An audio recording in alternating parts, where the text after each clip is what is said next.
Mbalamusiza mwenna, assalamu alaikum warahmatullahi wabarakatuh. Buli omu gy'osinziira okubanga weeyunga ku mayengo g'ekyoto.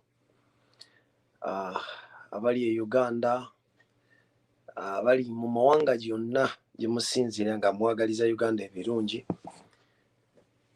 Twebaza Mukama Katonda atusobozesezza okuba nti tuli ffenna okutuusa essaawa ya leero. Bangi bannaffe abagenze ate nga bandibadde nabo baagala okubaawo. Naffe okubeerawo kwaffe tulina kye tuwadde Katonda, wabula tukozesa akaseera ke tulinawo okubanga tumwesinza n'okumwebaza olw'ebyo. Twongere okumwesiga, bwe weesigamira Mukama omanya tyojja kuba muwanguzi, tajja tulekerera. Era mu mikono gye mwe tussa abo bonna abali mu makomera ne mu malwaliro, nga tumusuubira nti ajja kubasobola okuva mu mbeera gye balimu. Ne tumusaba asaasire abo bonna abatugenzeeko. Nange nawenzijidde ate era nfiiriddwa jjajja wange afudde. Inna lillahi wa inna ilaihi rajiun. Abasinga mubadde mumuwulira mumanyi Naalongaawo ebwayiise, naye tusaba Allah omwoyo gwagulamuza ekisa. Ne struggle yaffe tugiwonga gyali Allah asobole okutukuuma n'okutuwa obuwanguzi. Essuubi weeriri lingi nnyo, era nga bwe mulaba ekintu kyonna ebbanga limumala nga mmwe abalyazaamanyizibwa bali ku ludda olulyazaamanyizibwa ate nga mukkiririza mu Katonda nga mukyayimiridde ku mulamwa, tasobola balekereramu babawanguzi. Mirundi mingi tuzze tukiraba, twali tetusuubira, abasinga obungi baali tebatusuubira kutuuka wano. Gavumenti ya Mwami Museveni, abaludde mu byobufuzi, mu kisaawe ky'ebyobufuzi, baali bamanyi nti tetusobola kutuuka lunaku lwaleero nga weetuli. Baatuwa emyezi ne gifuuka emyaka, bagenze okwetegereza ng'ensonga gye tuliko nkakafu. Ekituufu kiri nti obuvunaanyizibwa bwaffe nga bannayuganda okwenunula, teriyo omuntu mulala agenda kukitukolera. N'olwekyo buli lw'oba okitunulako, buli lw'oba okirowoozaako lwekijja gy'oli, manya nti gw'okutte wekka.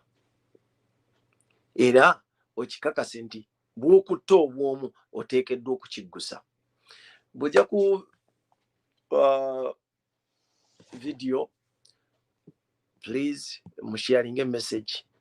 Lwaki tugamba okusharinga message? Abantu abasinga bambi bagendera ku Kyoto International tebannaba kumanya Kyoto Reloaded. Abalala bali so weak to do that because after failing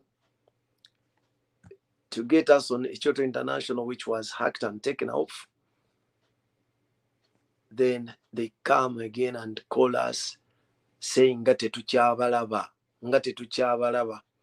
Naye tuyambagane, nabagamba nti luno olubimbi lwaffe ffe nnyini ffe tuteekeddwa odwekolera. Munno akyabuze mukooneko, twetaaga ffenna kuba bumu okusobola okuggusa ensonga. Ebigenda maaso mu ggwanga mubiraba. President akyagenda maaso n'okwongera okwewuniikiriza abantu abakeera ne bagenda boogere bye boogedde ne bamala enkeera ne bawemuka. President Museveni abadde ng'agamba abantu scientific election, scientific campaign, yagenze okumaliriza ate naye atandise okulwanira abantu bw'afunayo abamulabyeko abawera aba ayagala obapositinga ennyo ekitegeeza nti omuzannyo gwe tulimu tebagutegeera omuzannyo gwe twagendamu muzibu ddala ntusa okusaasira kwange era bannange eri abantu abali mu Uganda abafa obulwadde nabagamba Mwami Museveni yakola kaweefube yenna asoboka okulaba nga endwadde agiyingiza mu ggwanga wetwogerera wano there are elements of the disease in the country and some people are dying of it. However, as I told you that the man received the virus or the news of the virus or the pandemic as a tool that he would use as a weapon against the revolution. Then he also welcomed the virus or the pandemic as a means that would gain him access to the money of the international community and the organizations like World Health Organization, the World Bank, other international bodies that care for those people who are finding the pandemic a problem to them as well. So the man is using it to his advantage. However, in so doing, he risked the lives of Ugandans and exposed them. Mujja kulaba essaawa ya leero mu ngeri yonna Museveni yali alina okukola ekintu kino nakyogeranga obulwadde tebunnagenda Uganda ne mbaga Museveni akola kaweefube okulaba nti abalwantu abalala amawanga amalala engeri gye galwana okwegobako obulwadde buleme kujja n'okubwetangira ye alwana buyingiza. And you could see a series of things that were done okulaba nga obulwadde buyingira mu ggwanga. On the outlook baali bagadde embwa ekisaawe nga baakigala tekikola, but planes kept on coming in, especially from China, where the virus originated from. He accepted Chinese to go and mingle with the people. Nga bypassing lockdown quarantine centers they take out. Mwabalaba iyo story twagirani nga wano nimugiraba emirundi. Bye bimu ku bintu ndowooza byawa ebisobola okumubanga bye bimukaka okulaba nga emikutu gino gyonna agiggala. Era kaweefube gwaliko amateeka galeeta ekigendererwa kyakulaba nti ayagala kubamalamu maanyi. Naye luno olutalo lwe tulwana, lutalo, it is not a joke. We are in a revolution and it is a war of liberty. We are in the struggle to attain our liberty. So we need to know the art, how this war is fought. One, there is propaganda. They always say that the first casualty of a war is the truth. Amazima gegasooka okufa wewabaawo olutalo. And exactly you can see what is happening right now. I doubt whether any of you here could trust any of Museveni's officials if they said something. Waliwo akagero bakatunyumiza omusajja yali yatambula n'agenda okwejjusa bakiyita kwejjusa mu church n'agamba father munange nkoze ensobi nzize kwejjusa tiye n'agamba nti nsanze abantu bagudde kabenje mba nesobola obbayamba ninga bali wali bakaba tuyambe bananga omusaayi guntugwamu biki ngeze okwetegereza n'agamba naye sibayambye nembaleka ne bafa bagenza okufa ndooza badde basaaga naye bafudde.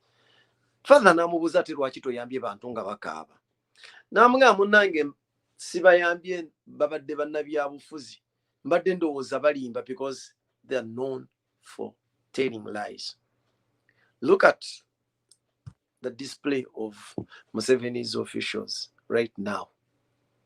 If someone told you nti osanze nanga nga kukaabira nti alina ekimutuuseeko nga wandyetaaze okumuyamba ng'omuntu would you think osobola okurashinga to that? If I was the one, I'm telling you the truth, sisobola mweyamba, because I don't know when he's saying the truth or when he is telling lies, because he's now associated to lies. Is a person who does not feel ashamed when he's telling a lie. Kati mweyembeera abantu bano mwe batambulira.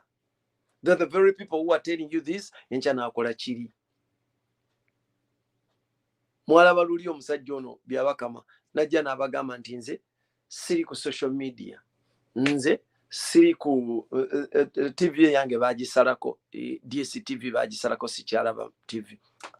Kwegamba nga alinga ddidde abantu baagamba mwenna n'abayita n'abateeka ku levo y'abaana bato abataweza myaka gyogera, because oyo gwosalirawo amangu. Ab'ennaku zino tomalaga kasita atandika okuba nti kyoyogera akisengejja n'afuna ekyokukuddamu.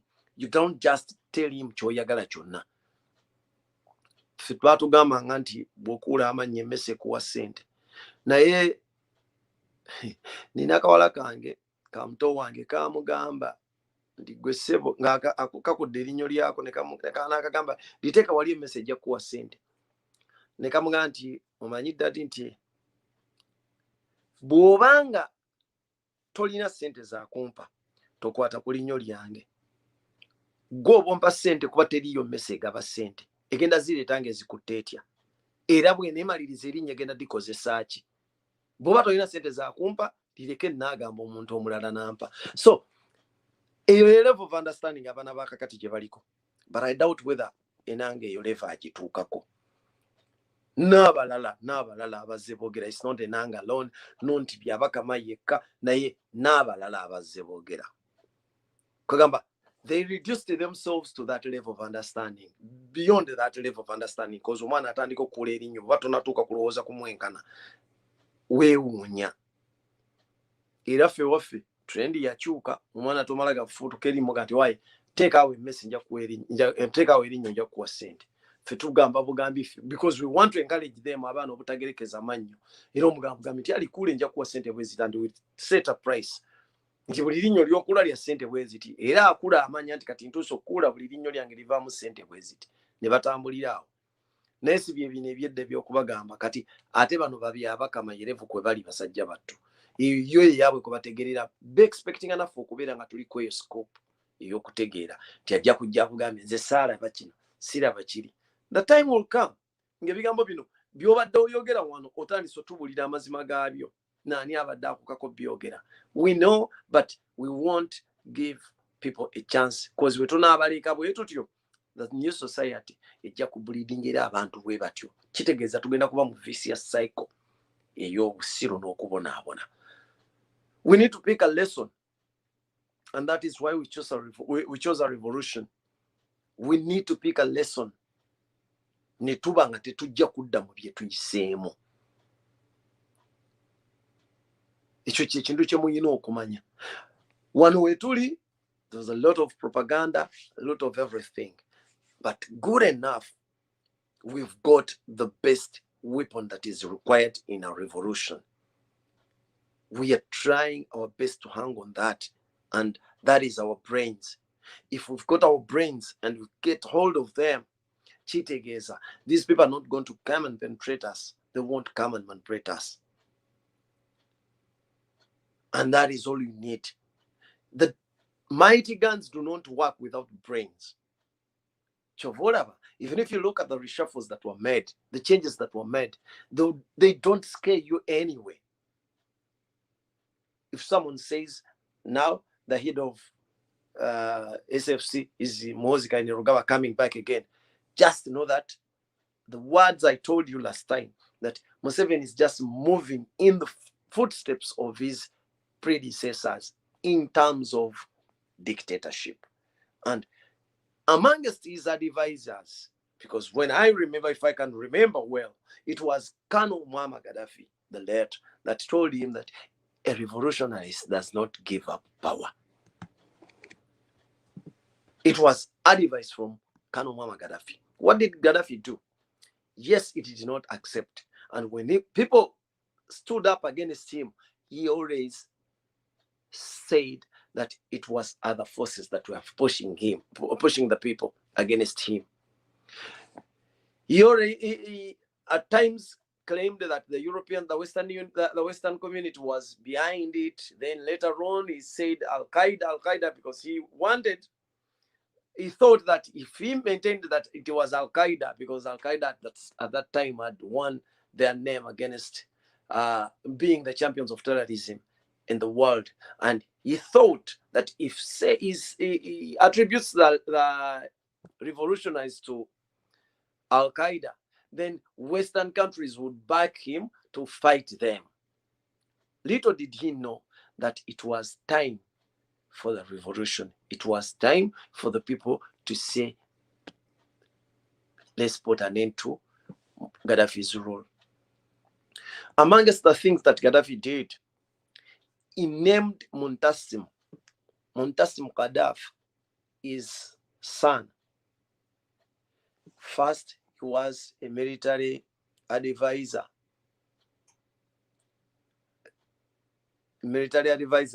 On security, special advisor, whatever, and security to the president. I think that has been, and it is still amongst the duties of Muhoozi Kainerugaba. He was also made head of the Presidential Protection Unit up to the death of Gaddafi. That boy was besides him. So if Museveni is doing the same thing, I told you that he's going to move into the footsteps of Gaddafi, not leaving anything behind, because Gaddafi proved to be his mentor. Muntunulire enkyusakyusa gy'akyusizaamu ebintu bino. Bw'aba akyusa bw'atyo kitegeeza agobererera ddala ebigambo bya Gaddafi eyamugamba nti tova ku buyinza, toyinza kuwaayo buyinza, omununuzi tawaayo buyinza, because even Gaddafi came to power in 1969 in a revolution. Era naye yakozesa revolution. It was 1st of September 1969. Na wambo buyinza najjako kabaka yaliko nakulula natambuza. The only difference between Gaddafi and Museveni, there are some differences you can cite. One, Gaddafi was a Libyan, which is not the case with Museveni. The other one was a national, and you could see what Gaddafi put in place for the Libyans, things that lived long enough to be things that people are now yearning for after the demise of Gaddafi. He was to some extent genuine, and actually that is why some people sympathize with him. He had visible positive changes he put on Libya and the Libyans as well. And all these are missing in Museveni's thing. Museveni's rule of 35 years has claimed lives of Ugandans, most especially those that are not armed combatants. He has plundered our resources.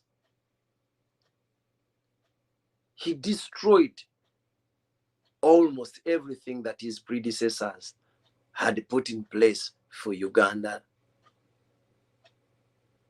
And now,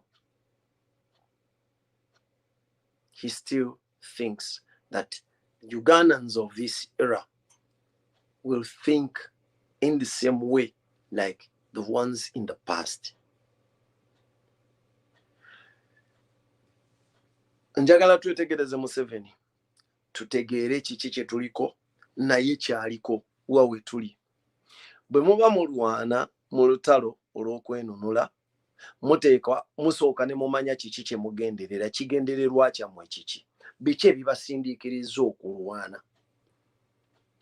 Okulwana okwaffe si kwa kukwata mmundu. Ffe emmundu gye twali tusinga okwetaaga ye emmundu gye tulina olwaleero.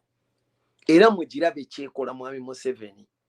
Emmundu eyo bwe bwongo bwaffe, bw'omala okuba n'obwongo obwo ebisigadde byonna byatandika okukola ekimuvuga kiri ekintu kimu kino ekyokulwanyisa takiinaako access takyakiinako access buli lwalwana anoonya agamba nzizeemu nti okufuna access ku bwongo bw'abaana bano nkoze nti okufuna access ku bwongo bw'abantu bano talina waagijja. He has bought guns. He has introduced chemicals ezasprayinga ne ku bantu kati ku skin nebutukirawo tear gas nakola buli kimu akikoze naye abuliddwa ekintu kimu kyokka how he can regain access to our brains and he won't. Era nkusaba gwali gy'oli one olw'okubanga wafuna obwongo bwo n'omala obutereka n'omala obukwata kati osigaze ekintu kimu kyokka bw'oba oyagala bw'omala okuwininga obwongo osigaze ekintu kimu. Focus on your goal. Nagamba nti eyalookinga nga wayingirira revolution watandikira okufuna obwongo n'ogamba no we can stand against this junta. Bw'obanga watandikira okufuna ekirowoozo ekyo nga gwe walabira ku kifaananyi ky'akawuma nga byagudde bw'ati mu mmotoka, please awo bw'oba olookingira bw'oti pa ogambe nti nze buli lwe neebaka ndaba kifaananyi ky'akawuma, buli lwe neebaka ndaba kawuma. That is the only reason as why osobola okusigala ku gundi ku revolution ng'ogitunuulidde nti ogamba nti abatta kawuma okuwa kawuma obwenkanya abatta kawuma tulina okubajja mu buyinza awo ogenda kumalako. Towabudde na bwongo obwo bintu bingi. Yes, we love the social media, but I'm telling you, if you want to get anything out of the social media during this time, kubanga eno tuli mu time ya kulwana, only find campaign trail ya president weri chobola bako kyokka. Ebintu ebisigadde tobyononerako budde. Believe me, president alina akagambo ke yabagamba ngawe mwatwesiga okukulembera mu kintu kino era tusaba mutwesige tujja kusobola naffe okuwayaninga out abakyamu muffe kuba tuba tubamanyira tubalaba. Ngenda basaba bwenti kubanga period gye tulimu era teyeetaaga kati bintu bingi, ebintu ebyabamukulu twabibagamba tubize tubibagamba. Kino kyenze kyembasaba, only look for the trail of the president wagenda bw'oba owulira okyagala nnyo okubeera ku social media. Womaliriza, don't waste your data. Vaako bino ebisigadde ebirala byolaba programs bataddeyo ez'okubabuzaabuza naki birinde tugenda kujja tubibabuulire. Siffe tuli abagezi abasinga, ekyo njagala mukitegeere, and I don't want to discourage you mu mbeera yonna, naye nze mbawa amagezi nti okwewala okwebonyaabonya nabyo oli kimu, because waki mbagamba kino, it is you people abajja mu inbox n'ogamba ndabye gundi agambye bwati ne bwati, ndabye gundi akoze bwati ne bwati, ategeeza ki ng'amaanyi gampedde mu gundi ng'agambye bwati ne bwati, omusajja ng'ayogedde bwati ne bwati. That is how the war is fought. Not everything until you know comprehending. Just leave out to the specialist in comprehension. Amaro comprehending issue ajja kubuulire. Naye gwe onoogigendako n'omutwe gwo nga mukalubu weego tibe pa mukana akazannyo. You smart, I know that. Muli bagezi era sibanyooma. Naye guno omuzannyo guno guyinamu obukugu obw'ekika ekyenjawulo. Nti oli ayiiya akantu n'akabateerawo ne mulabanga ekikulu ennyo naye ng'ekigendererwa kye kubajja ku mulamwa. Mmwe mumanyi okulaba ekintu n'ogamba mama mpeddemu nnyo naye nga kuba kujja ku mulamwa. Nja baddirayo nze mbagambe ebintu ebisinga tricks ze bazze bakola ku social media kuno ezigezezaako okuba malamu amaanyi naye nga teyina kyeyinza kukukolako.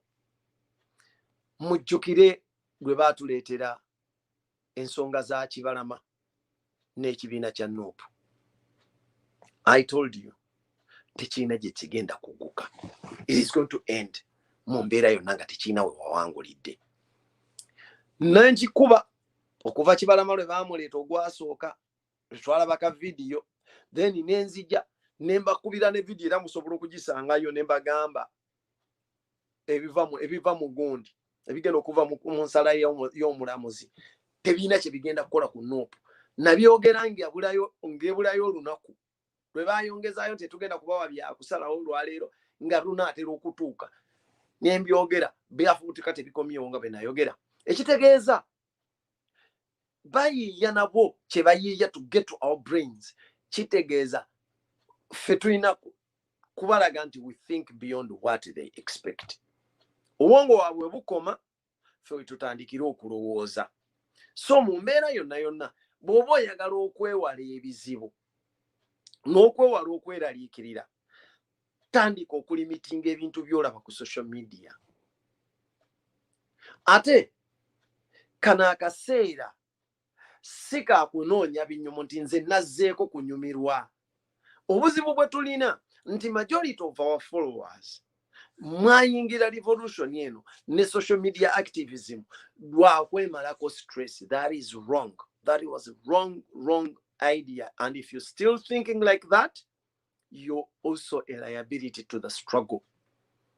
Omuntu yenna akyalowooza nti kuno ku social media oliko kumalirako budde kweyisizaako kwejjako stress, believe me, obeera okyali kizibu eri olutabaalo lwe tulimu, ate era oli kizibu eri n'obulamu bwo ggwe ng'omuntu. Never look for comfort in an uncomfortable zone. Ntera nnyo okubagamba ekintu ekyo nti Mukama takuwanga omukisa ng'oli mu kkomera nagamba nsabayo ekintu kimu ggwe n'omugamba nti nsaba kumpa kubeera mukulu wa kaduukulu. No. Beg for your freedom. Saba kufuluma kubanga afulumye n'atambula ebweru aba na access ku bintu bingi nnyo ebiri progressive than ali munda. Naffe wano temusaba buntuntu babatadde ku lockdown. Ate Mukama singa tuyambye ffe abayimbi otugulire ffe simanya abasomesa twagala nnyo bannange ffe abasawo tukoze tutya. Don't look for that. You should always find a permanent solution to your problems. Ofunanga ekintu ekigenda okumalirawo ddala obuzibu bw'oba olimu. And this permanent solution to our problems is putting an end to this dictatorial regime. The tyrant and his people must go. Tebabalimba nti kakati akendezeza simanya abawadde sente omusala kakati gukendedde kati abeno tugenda bakola tutugenda. Ebyo byonna si solution ya bizibu bya Uganda. If we still have these people on top of us, they were masterminders b'ebizibu byaffe. They'll always find one to suit the situation.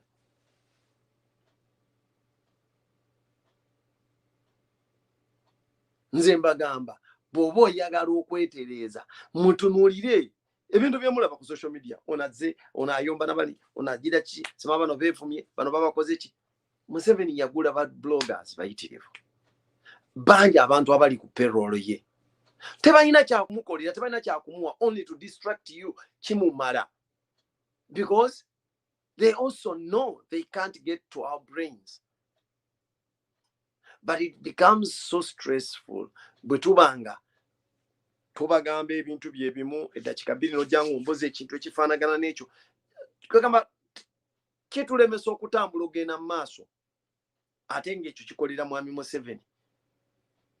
Buli omu nadda omubere tubeera kati ng'abali ku level emu nga tetugivaako. Tiwaayi yabadde propaganda nkugambye bagamba bwe bati ne bati tekikola ekyo akulimba tekijja kukola. Mutunuulire, njagala mutunuulire ensobi poliisi gye mwali muyita ensobi. Buli ddakiika ne blockinga Kyagulanyi. Ate leero kati bamuyisa agenze ku isi azaamu nnyonnyodde ti ate ffe tetubakkiriza ku blockinga. Bakola kikyamu era tubawandiikidde ebbaluwa ne babuukawo omulundi gumu, the following day ne baddamu ne blockinga, just to make you discuss that. It is a pity to be concentrating on the stupidity of people that you think are smart enough to know that that trick is not putting any damage or any scar to the revolution. The revolution is going to be a success. And anyone doing anything otherwise is just winning himself the punishments of the aftermath.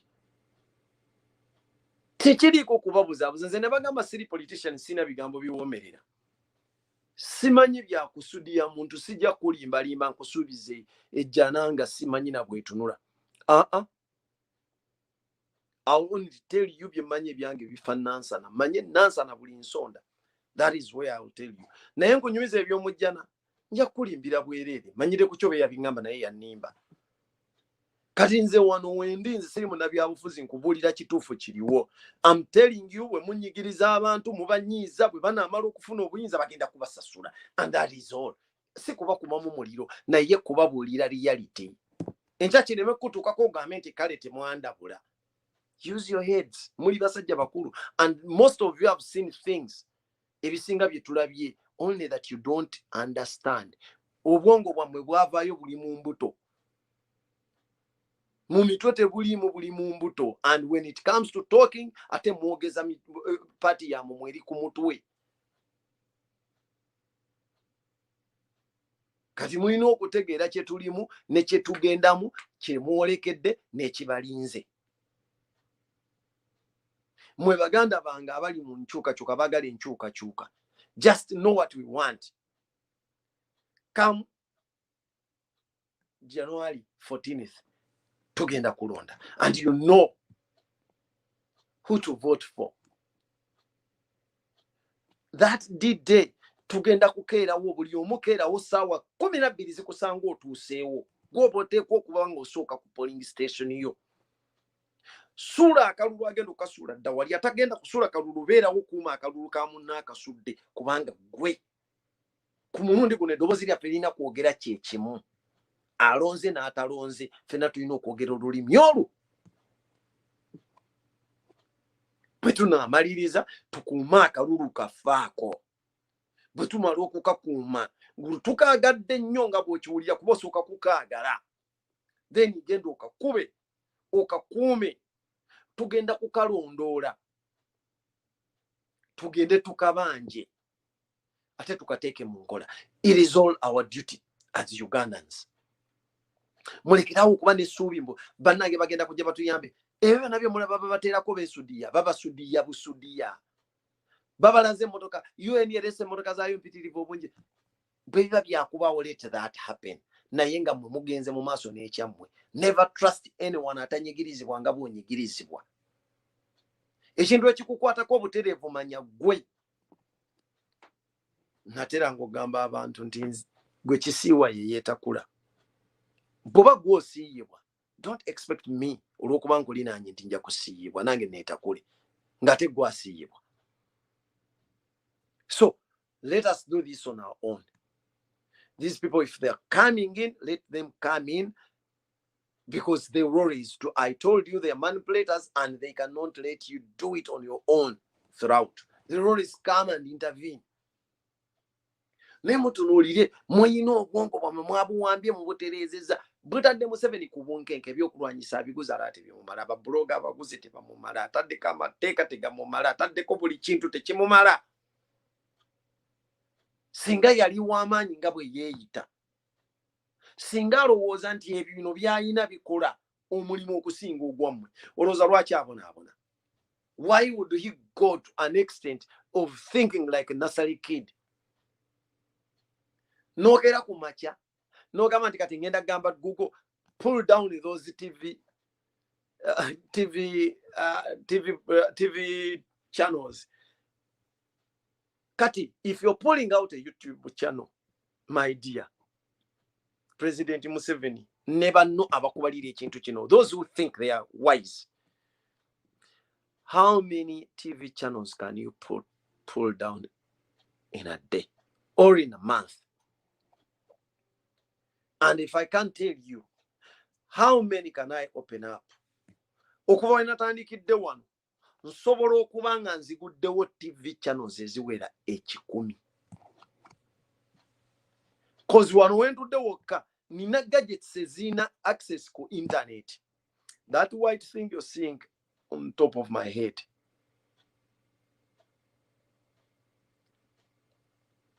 eyo gundi modemu ya internet. Ekitegeeza every gadget gye nnina wano, buli gadget gye nnina wano esobola okugenda ku YouTube, esobola okugenda ku esobola okugenda ku internet nekola buli kyenjagala. Kati bw'obeera togadde Jaffa, believe me, Mwami Museveni, you cannot stop that. Okujjako ng'obwongo baakulimbye nti osobola okulagira YouTube nerekera okuligisalinga anyone. And I mean as in anyone. You order YouTube to shut down completely, even with service, but the moment YouTube stays in the subscribers, because the more they get subscribers, the more money that comes into their pockets. And these people are money makers who are aiming at gaining profits. So, Mosei, think. If you can't think, then leave the thinking part to those who can. And I told you, those people that are giving you such advice, please be bold enough and tell us that this person has done this and that. We shall leave you to kill them. And those ones, you're free. Believe me. You can say that I'm inciting you, and you can act with that. But my advice to you, President Museveni, is that these people are making you look like, I don't know. It is a very, very shameful word that I can't use on a leader. My religion does not accept him to do that. But believe me, these men are shaming you, or men or women. They're making you look like a kid. They're making you look like a kid. Now, Andika, look at the people you're giving jobs. UCC bossy, Bobanga what he says, and all those people who attended that meeting from where the decision was made. I know, man, at least Bobo ine omana uwanga ine myake na naera with your DNA. I don't expect you to give birth to a kid and izokubanga ali smart akulabule.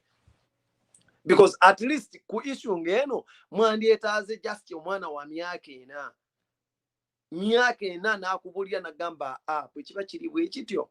Please don't waste time.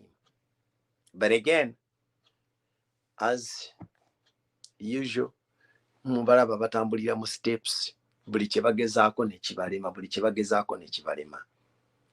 They started by intimidating us. The intimidation escalated.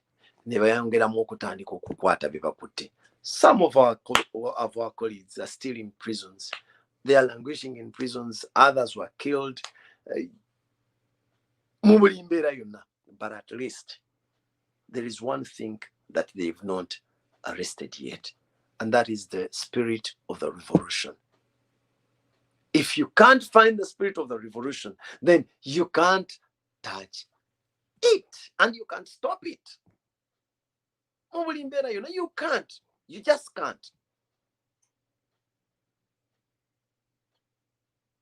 So, Mwami Museveni and whoever advises you, and if you know these people, please, President Museveni, before you go down,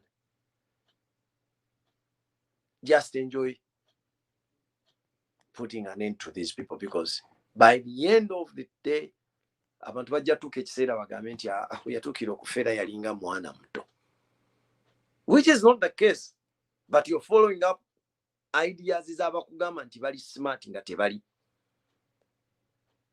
Bakugamba bali smart naye tebali smart. They are not even close to that. Kuba simanyi musajja mukulu bw'obala kintu ng'ekyo, then n'oteekako ekyokusiba abantu. Ng'oggyako abo bosanda, I told you, by the way, you can only kill, and you will only kill those people that were predetermined by God, that they are the ones you're going to kill. The rest, believe me, you won't gain access. Nebonobo mukutte. Era ye Katonda gw'ataakuwa kutta tojja kumutta. Okufa kwaffe n'okuwangaala kwaffe is all predetermined by God. Not you, not anyone else. So, gy'obasibidde, remember, ng'obatwala okubasiba. Namwe baganda bange, when I'm telling him, I'm telling you this, I'm giving you this message. Ndi gyatutte baganda baffe bonna okubasiba, gyatutwalayo n'otusiba. Atuyamba buyambi kutuusaayo bubaka. Because at the end of the day, forces of a revolution come from all angles of the country. Every point, a spark can come from any point. You never know. Gathering you people in prisons or detention facilities might help you gather your momentum, and you sparkle, then you become our starting point. Nabagamba Mwami Museveni mu buli mbeera yonna buli kyakola talinayo kimuyamba. And the results za buli kyakola ekivaamu ajja kuba mubi. Kiringanga kati ku myaka gy'alina. If Museveni gets a problem, a constitutional problem, esobola omunyigiriza, esobola omuviirako okufa ku myaka gye.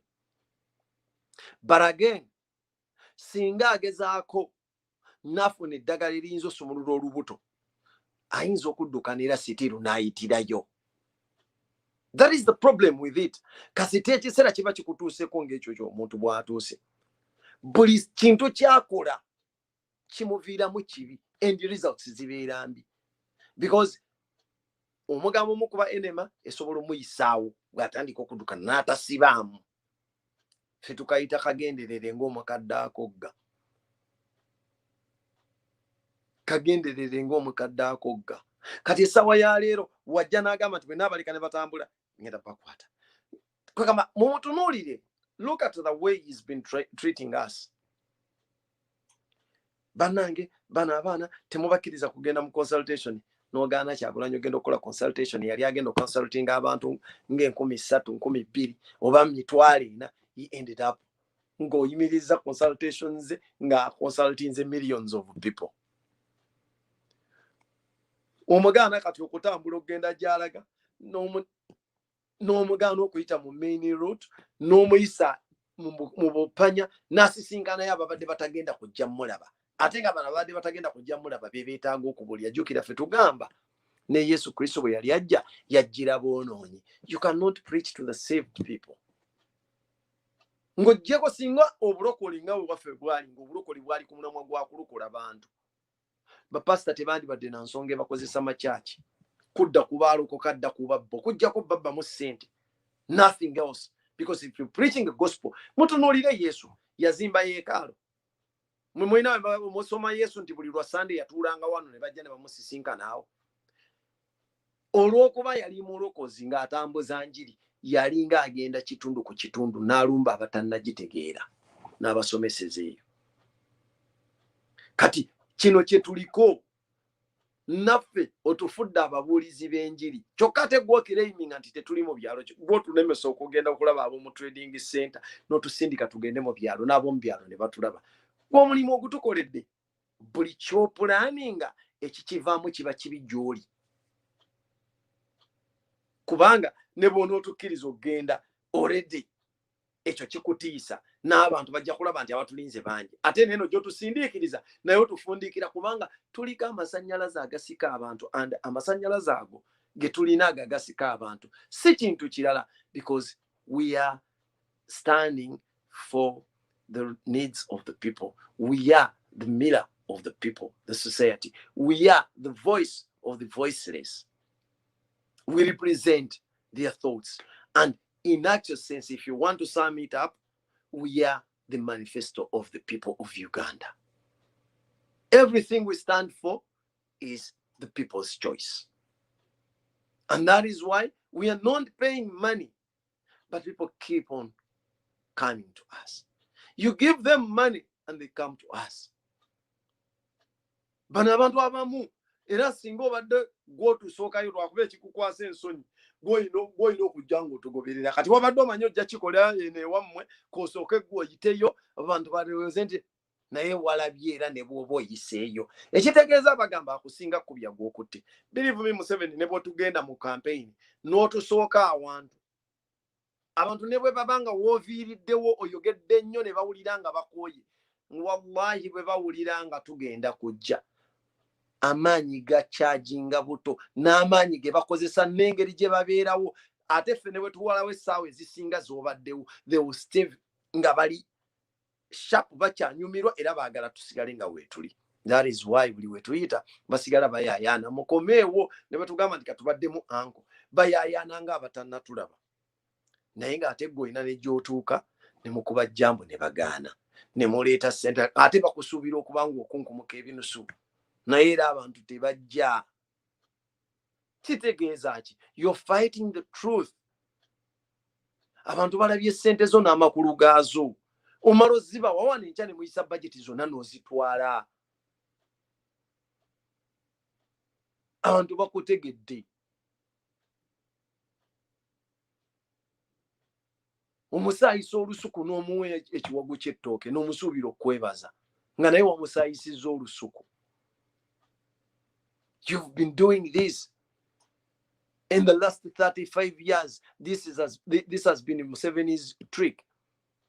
You even went up to the to an extent of taking people's lives and exchange it with money. The police has been killing Ugandans, and you had even stated that every life of Ugandan claimed by the police is replaced by 2 million shillings, a bag, 100 kilos bag of maize flour, and then 100 kilo bag of beans. Kino omusajja zaatu jolonga bwatu yaddira n'obulamu bwaffe n'abuteekako price tag. Sente bweyongedde okunaabuuka kati abagabira miliyoni 2 kwabadde atadde obulamu bwammwe n'abajjoogera okwo. Amala okutta omuntu ne babagamba nti kusaasira agenda baleetera amabugo era osanga nga famire ezimu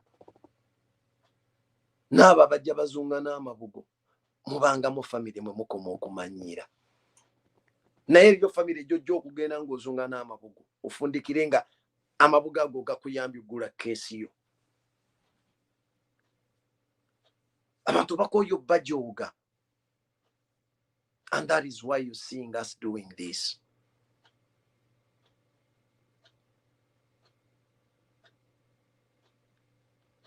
Kyokka kikulemye oddidde oddukira ku gundi mubadde mwagala kukola bikolobero ku bantu ng'ensi tebiraba butabala.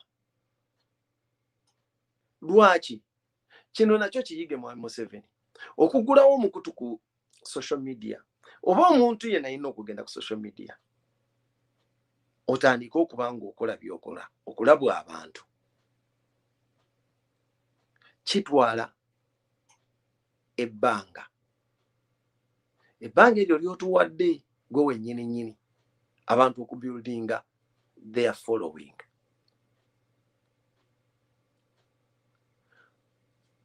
Bupeegi bwo buguddewo naye byonna bikolebwa abantu okulaba nga bakufollowinga lwampaka. Naye lwaki amawulire gaabo tegatrendinga? It is because the people know who to follow. They know what can trend.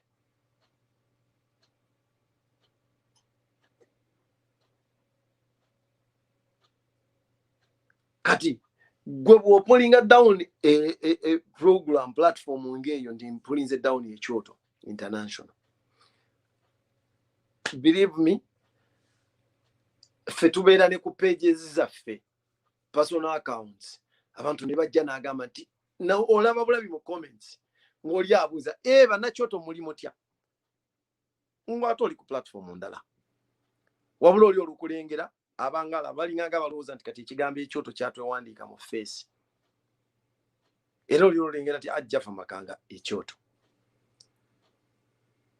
olaba bulabi nti ono gundi kya oyo lujjuliro ti ono gundi oyo Fred Lumbuye oyo people will follow us ne buggala zina account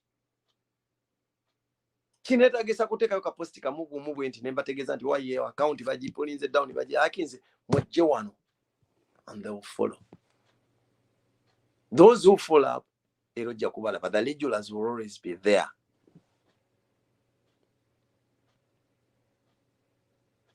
So baganda bange bino bye bintu bye muba mutatya tekirina kye kigenda kubakolako tekirina kye kigenda kumukolera.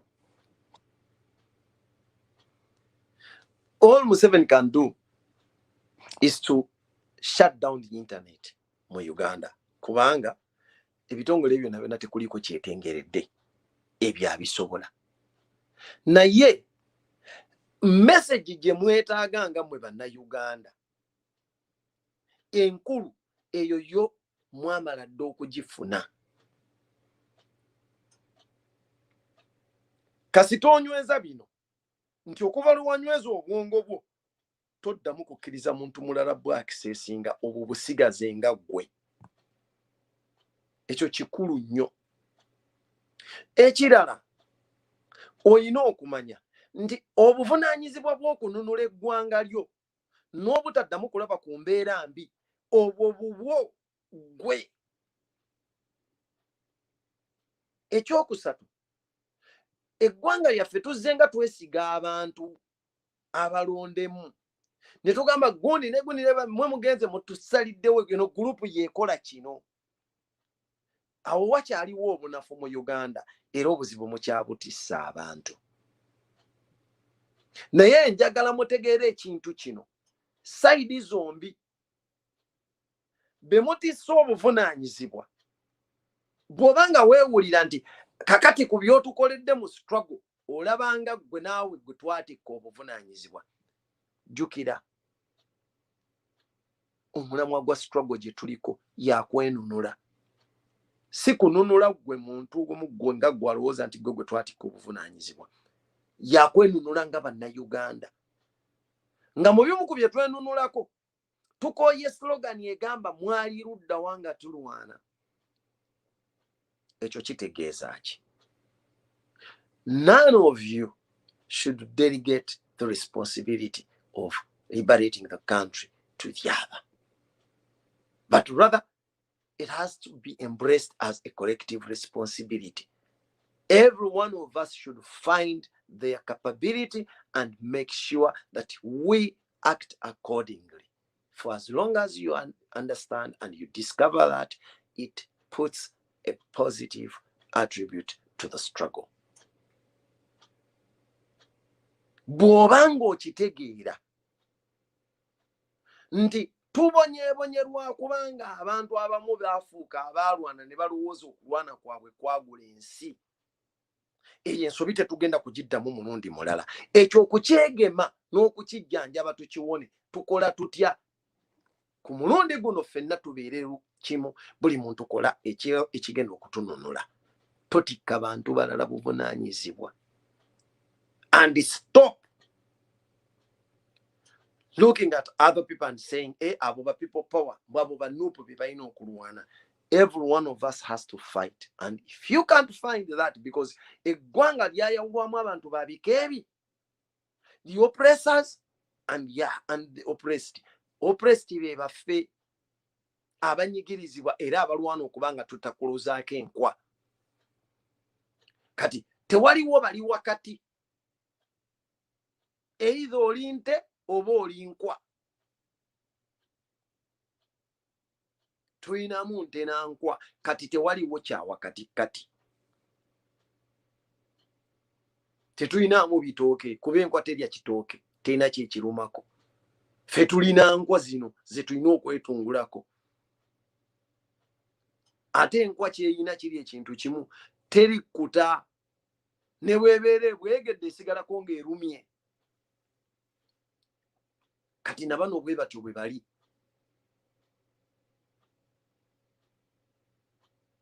So ekyo kikulu nnyo. Teri gwe tutikka buvunaanyizibwa, obuvunaanyizibwa tubwetikka ffenna.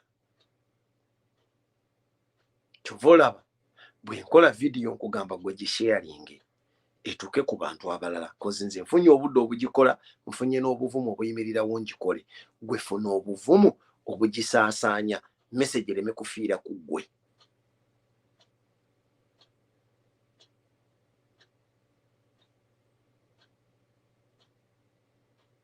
Ekirala kasita okimanya nti Museveni ne banne tebakyayina kipya kye basobola kukolera ggwanga okuleka okwagala okweyambisa omukisa guno okweyongera okubanyigiriza, kubanga njagala obeerewo amazima otunuulire nti oŋŋambe nti mu 91 Museveni yali mubi naye ate mu 92 n'aba mulungi, nti oba mu 91 omwaka gwali mubi nnyo gye twali 92 ne guba mulungi.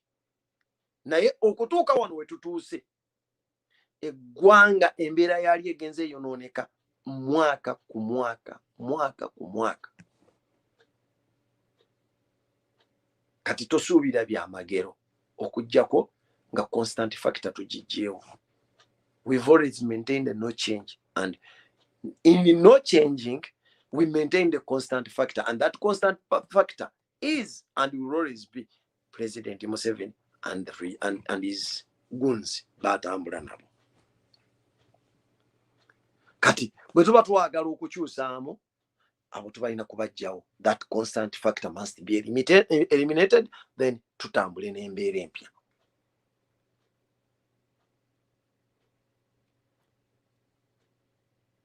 Eyo nsonga yakuna mu nsonga ze mulina okumanya enkulu. Ekirala ensonga ey'okutaano ky'oteekeddwa okumanya ndi obwavu bunyiga abantu wonna.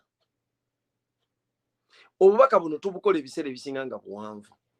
Not everyone can get access to internet ng'asobola okulaba video y'essaawa ennamba, but at least naawe gy'oli eyo olina ky'osobola okukola. Abagisalamu abagirecordinga ne mugitematemamu mu audio ne mubutambuza mu WhatsApp groups ennyingi muba mukola kyamagezi. Kubanga mbagambye nti gye bujja mu Museveni abala okujjako internet, kyasobola okujjako ng'aggyeko internet is to deny you live coverage. Ate ekyo nakyo I'm sure by the time wana akikolera tugenda kuba tufunye solution yakyo, because remember enswa bw'ekyusa amaaso ng'okyusa envubu. Naye tujja kukyusaamu, the live coverage will be there, but it might not cover the whole world. I mean the whole country.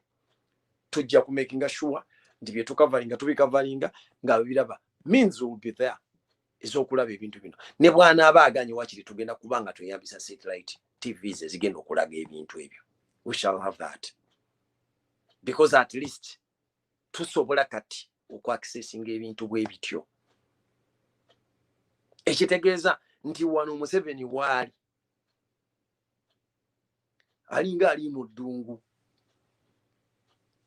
Kyolina okuba okukola mu ddungu onaaba bunaaba ensonyi, naye ekyetaago bwe kijja tewabaawo kati wakwekweka, kyonna okikolera awo mu lusenyi. Wano ne bw'anaakola atya tugenda kumulabisa. Ate oluvannyuma lw'okumulabisa mwe mulina okumanya ekintu kimu ekisinga obukulu mu byonna, ti revolution ewummula ng'ewangudde. Teriyo revolution ewummula nga tewangudde. Kyova olaba eyaffe ekugamba it is mission 2021. Dwe tutandika ffenna tutandika wano tubadde mu warm up eya mission 2021 bwebanga yebaleeze enkaka, then balinde essaawa eri.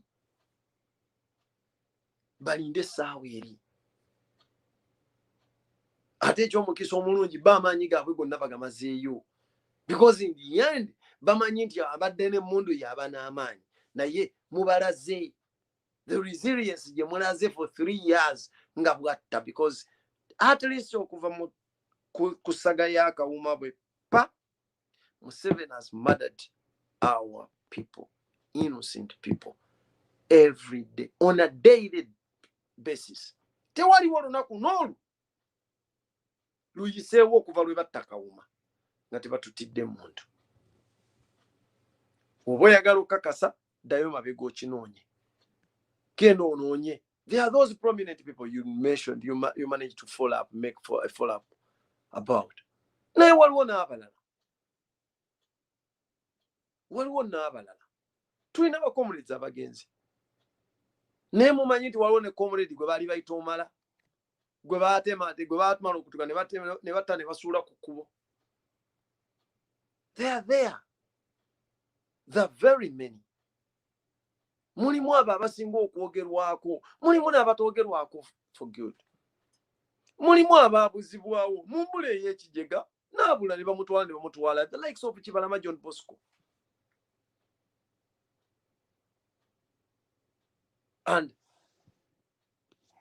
Kibalama amannya gajjukirwa lwakubanga yali ayina watunuulidde ekifo kye yeesimbye mu kyagenda okwesimbako ng'omubaka wa paalamenti. Oyo afuna omukisa ogwogerwako. Naye waliwo abalala mu scaffolds ezibaddewo, waliwo be bagamba nti stray bullets z'abakubye. All these die because the man wants to frustrate the revolution.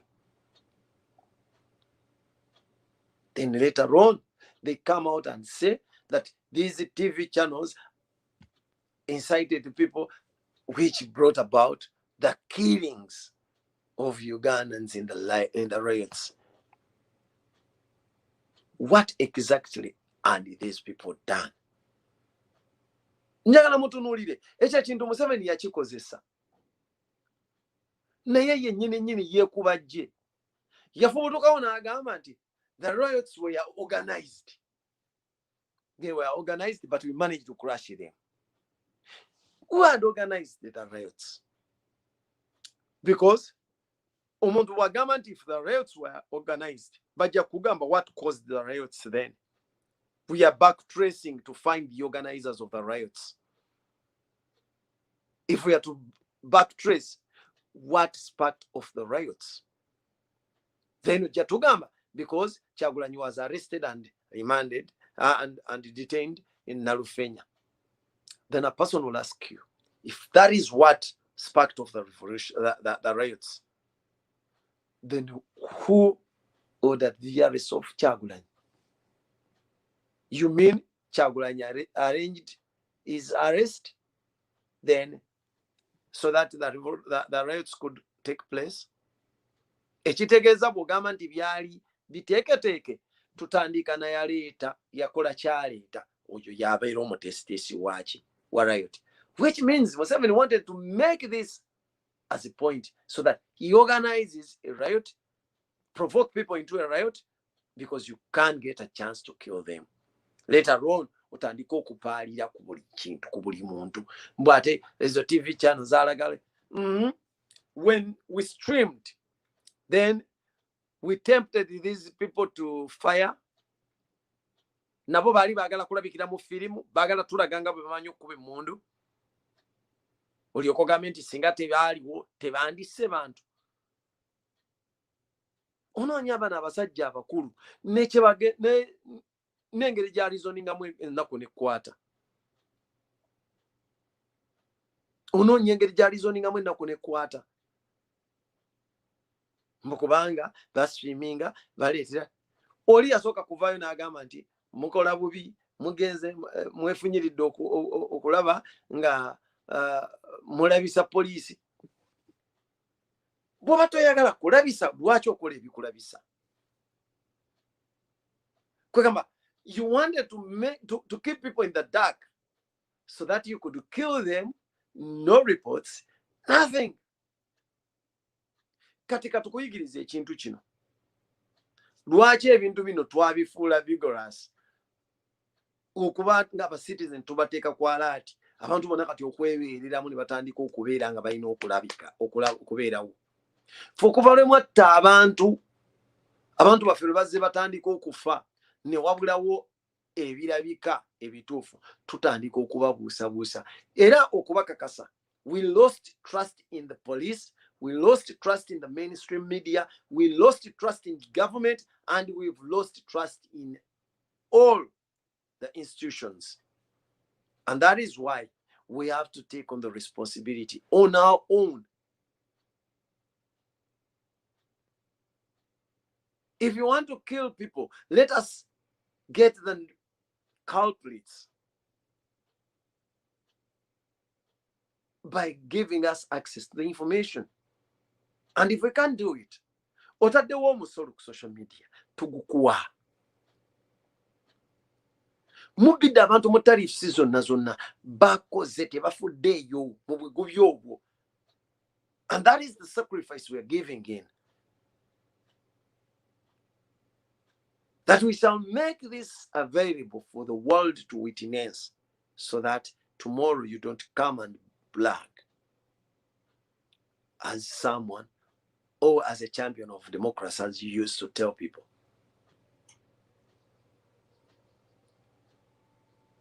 All the institutions are in captivity. And people are even finding it difficult to differentiate between being a public servant and a Museveni servant. Chovolaba negwe bataddewo ng'omukulembeze wakyanga tetuyinza kukkiriza kino. Look at the soldiers. Tomorrow he's saying, he's praising the UPDF, Iran's and UPDF. Better go back to the NRA. And by the way, by the time you go, we want you to declare that this is the NRA. UPDF is supposed to serve the nation. They must be answerable to us, because we are the ones that pay for their salaries. We are the ones that put up all that is required for their welfare.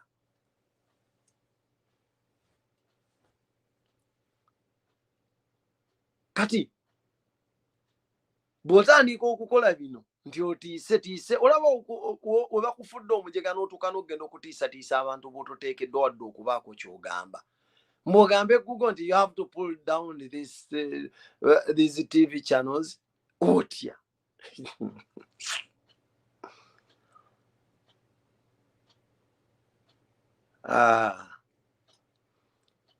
Wayiiya okoze someze mugundi terina kyeyinza kukolawo, bijire nnyo abantu beebuukira nabo tesobola kumakinga nabo, bakoze eri akativi kaabwe kano ka Patriotic TV kaze nako bye kakola bya kisiru buli ddakiika ne kamaintaininga awo ffe abantu bagundi ffe munange ne tutta ab'egindi ate nze nalaba ku Bobi Wine ng'akola bw'ati sibanya nze nalinga ebintu ne bigaana okutunda byonna.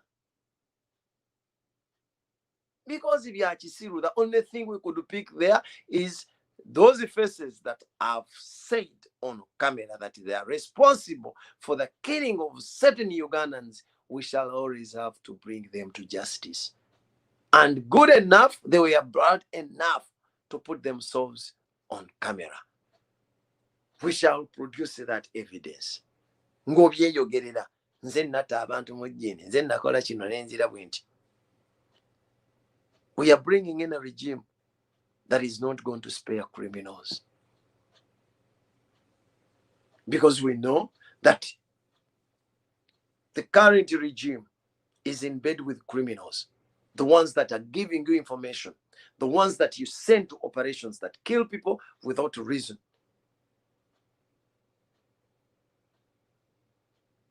And we shall not afford that in a new Uganda. Just be rest assured that your time has come to an end.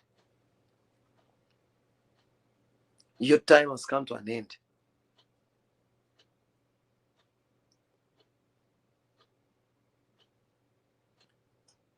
Obuntu bwamwe mubuleese buweezezzaako nabo mukakole ebinaabuzaabuza abantu, kakole ebinaabuzaabuza abantu. Do you know that even misinforming Ugandans is a crime? But instead of looking at such things, you're trying to deny people access to information. You want to misinform them and deny them access to the right information. And that is why you're pointing your fingers and everything at us.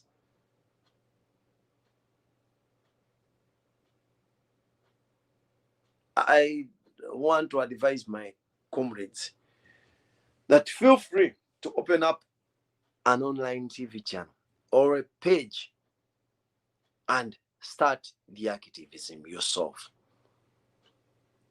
because it won't be easy for them to fight many people, apparently. If you could cite 14 TV channels, how would you feel if we paused and make them 100 times?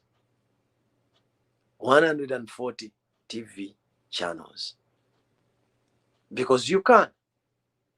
At the end of that day,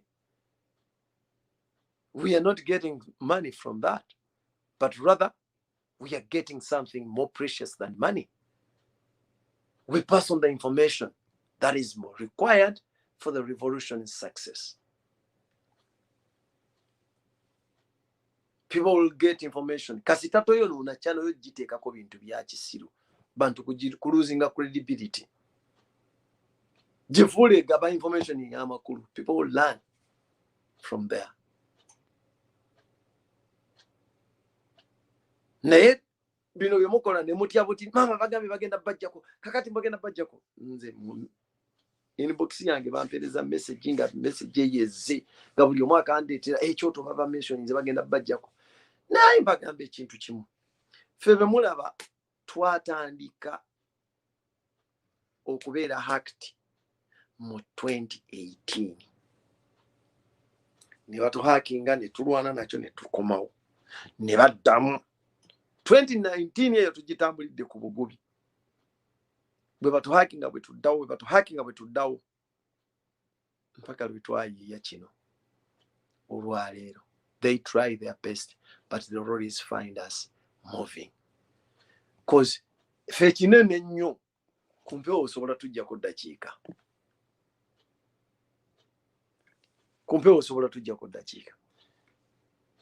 naye tubeera ready throughout. Oba okyakikitana n'otujjako ogenda tulaba nga tuli wali batulaba, oba okikitana n'otujjako nga eri batulaba. That is why we are becoming difficult. Too much challenge. Kubanga ne bannaffe bennyini basooka kubanga Museveni yasooka n'atambuza propaganda oyo Balamu nga amukyamukkiririzaamu abasinga obungi nga bwe yeesiba ku muntu nga mugamba nti oyo Balamu yagambye anti Balamu agambye sente ne muzituliisa era ne tufuna ne rangozi ne bannaffe abamu abaali batambuzanga propaganda oyo, naye twabagamba time will tell, in the end tujja kulaba baani abanaabaako. Kati mutulaba nti twafuuka nsonga.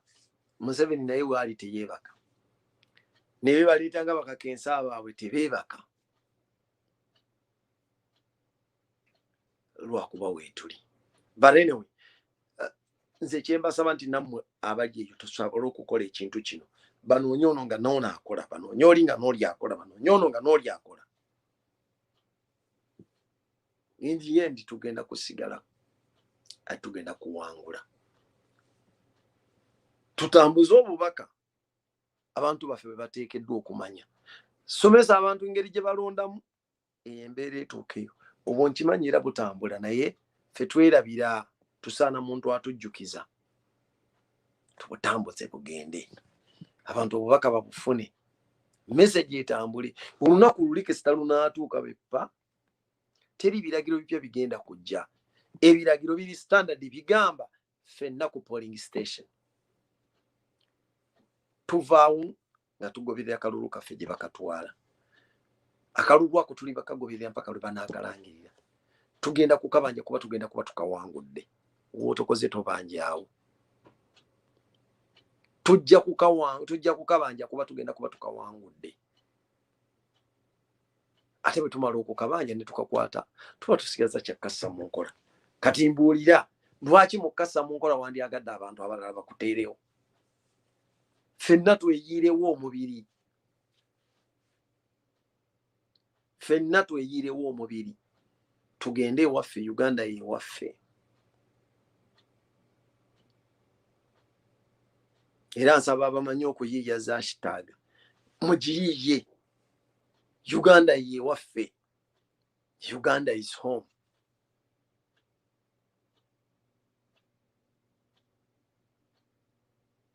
waliwo hashtag endala gye nalabye ku Al Jazeera, Uganda is bleeding, which is right, and we need to put this out.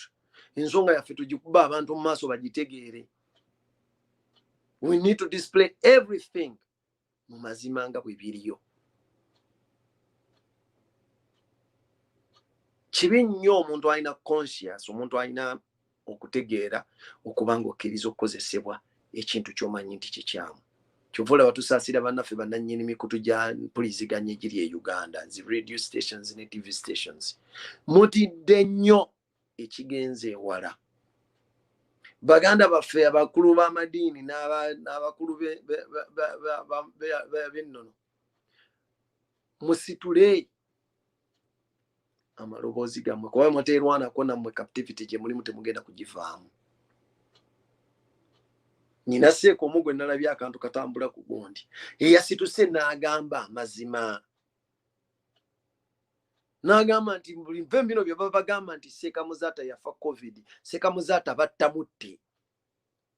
Era n'agamba abaamunaaza tetukkirizibwa kwogera bibadde ku maiti ng'obadde ku banaaza. Naye bwe kiba nga kyogenda okwogera kiyambako okugyayo ekkobaane eriba libaddewo okufa kw'omuntu, ate tekigaanibwa mu Busiraamu.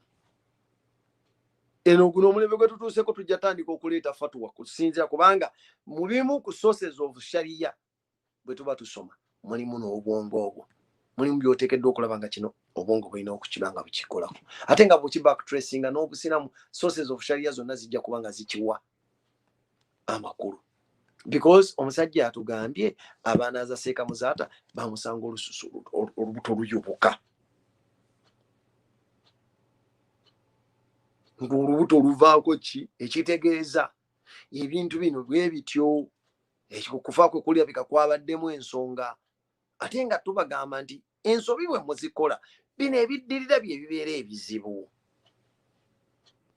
Mu 2024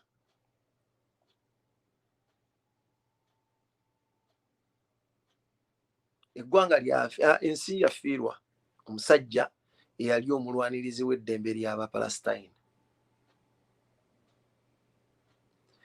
Omusajja oyo baali bamuyita Yasser Arafat. Naye Yasser Arafat yafa nga obulumi abumazeemu omwezi mulamba. Tandika mpola mbeera nemutabukira, n'adduka na nnyonnyo bw'asesemmera okumukumu emmeme musinduukirira tayina. Ne bamubeezaawo, bwe bamukebera kitwala weeks 3 nga gavumenti y'Abapalestine tekkiriza bantu. Omusawo we eyali amubaddeko ng'omusawo for 22 years tebaamuyita. Oluvannyuma ennyo bamukwata bamuwa, abakkiriza baleeta abasawo kuva Tunisia, Egypt, Jordan. Oluvannyuma bamugamba kati kituufu bamutwale France. Bamutwala France, teyamalayo bbanga ddene n'afa. Just 1 week n'afa. Naye bagenda okukebera nga buli kimu ekiri ku Yasser Arafat kyewuunyisa. Ng'omusaayi gwe gukulootinga munda, ekyali kitegeeza nti yandibadde omusaayi guno kulootinga munda, ne yandibadde kyandibadde kirala, yandibadde asobola okufa internal bleeding. Abasawo ne beebuuza kivudde ku kyo. Tunuulira ku kibumba kye nga neeyisa gye kyeyisa si yeemu. Tunuulira ku nsigo nga tekya functioning, nga buli kimu nga organs munda zifa ku speed ey'ekika ekyenjawulo. All tests were run. Possible diseases ezandibaddewo zonna ne babulwa kuko zonna zadda ziri negative. Naye wootegeerera ebintu bino ti omuntu ng'anaakola ekikyamu, investigations zizajja oluvannyuma. Wano baasooka ne bapakuka tumuziikirewo, tebakola na autopsy, and indeed there was no autopsy done on Yasser Arafat.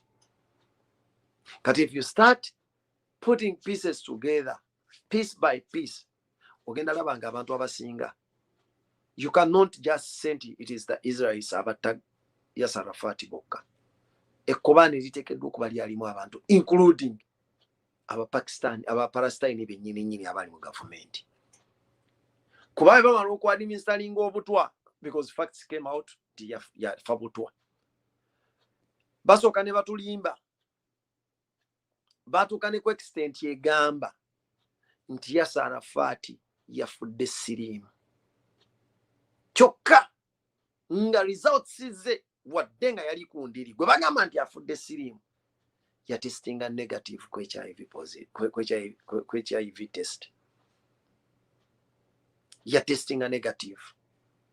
Naye ne bagamba amawulire gafuluma ne gatugamba nti yafudde siriimu.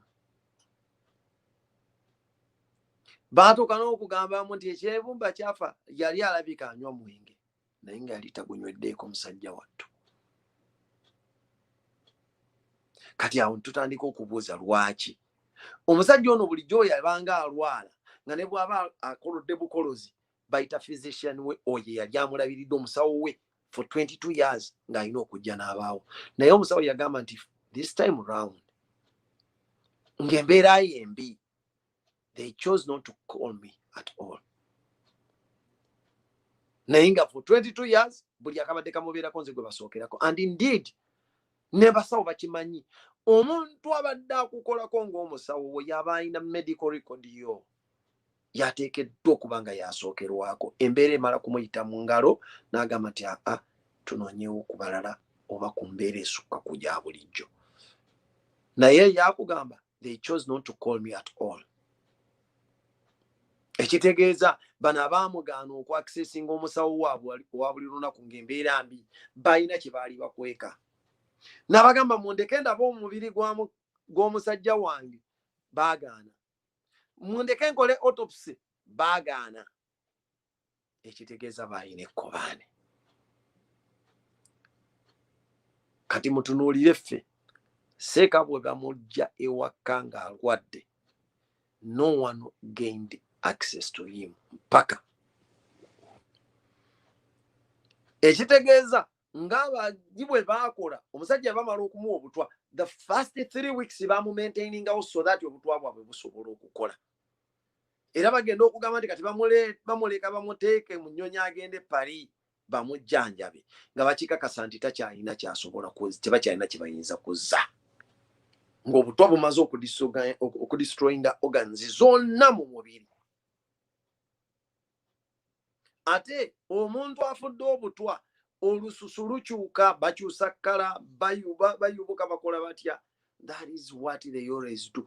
Bakuteekawo era tulabika nga Seeka ayinza okuba Mungu yamujjulirira mu bulumi obusembayo okuba obw'ekika ekyawaggulu. Era buli muntu bw'otunuulira ekintu ekyo okuba Seeka lwe yafa mbadde nga ntunuulira nnyo abo abantu abaze bafa obutwa mu mbeera yonna.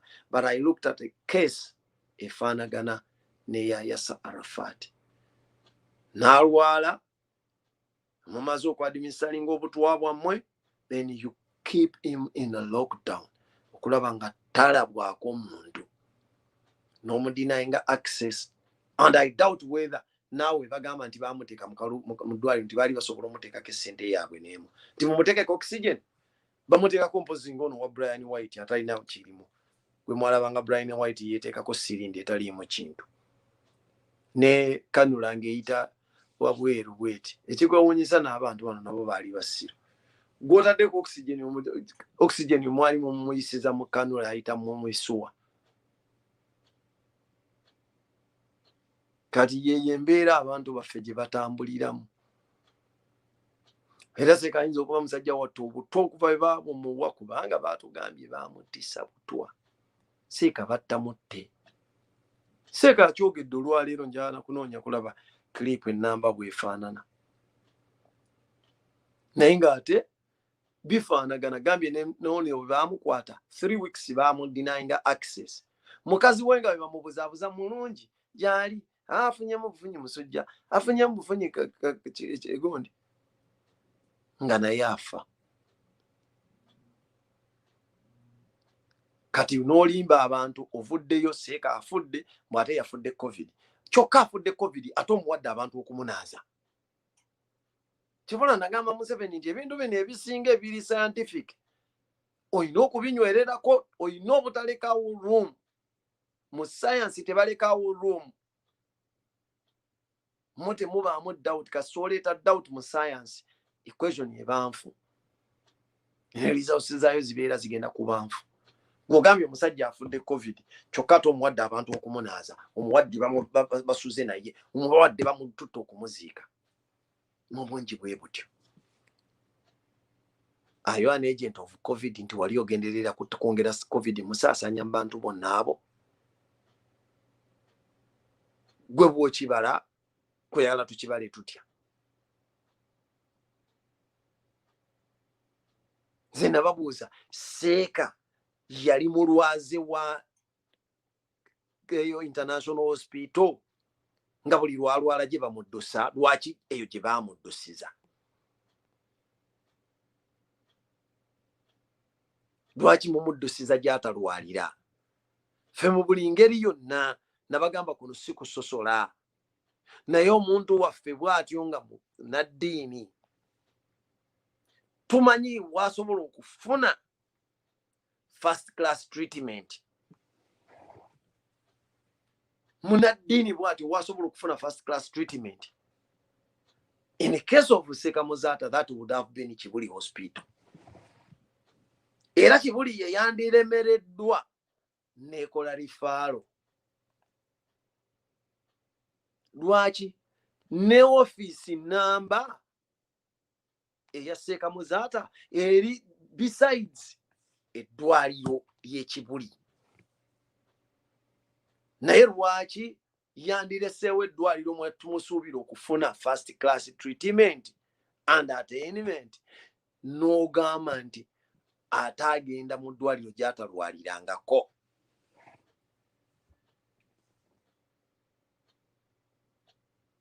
the pieces do not add uzigatta pazo yo tekwatagana fe ebintu bwe bityo tubiraba pazo tekwatagana tebikyali bino byakwewaana nali emitwe gy'engege naye wano ku table of logic toyitawo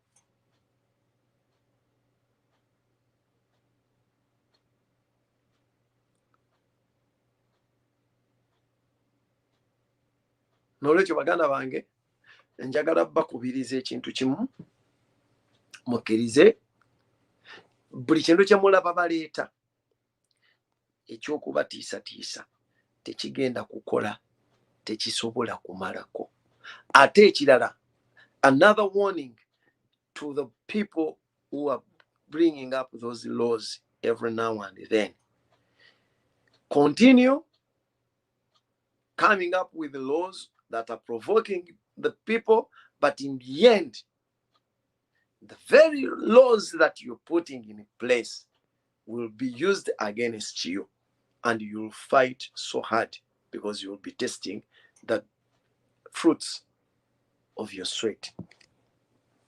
Kayihura yali mu parliament n'alwanyisa ekintu ky'okuwa abantu beyiro, naye bwe yali mu kkomera bagireetanga ensonga okulaajana lwaki tebamuwa beyiro, naye nga ye yagamba abantu basaana n'ebbanga ddene nnyabo nga tumuwadde beyiro. Naye bwe kyajja gy'ali n'alaba nga kizibu. Kale essaawa ya leero mugamba temwandyagadde era mugenda kukwata abantu nti okukwata omuntu ng'akutte essimu ye n'akuba ebifaananyi n'asindika ebifaananyi n'akola atya ogenda mukwata kugenda kufuuka musango. Waliwo time egenda okutuuka ng'ate mmwe mwandisabye ebifaananyi ebyo ebyammwe bibeere nga bitwalibwa. Naye abantu bajja bajjukiza lino etteeka tubagamba awaayi lino etteeka libadde likyalina pya. Engeri gye likyali pya, let us maintain it there. Mu mbeera eno ebifaananyi tetubyetaaga. So bagamba gy'otega amaggwa gye bakuyisa. Gy'otega amaggwa gye bakuyisa. Bino tubibagamba naye bwe muba mwagala otegeera. Nalabyeko abakutte akagundi ekifaananyi kya Muhoozi ne mukigatta n'ekya Muntasim ne mukigatta n'ekya Saif Islam.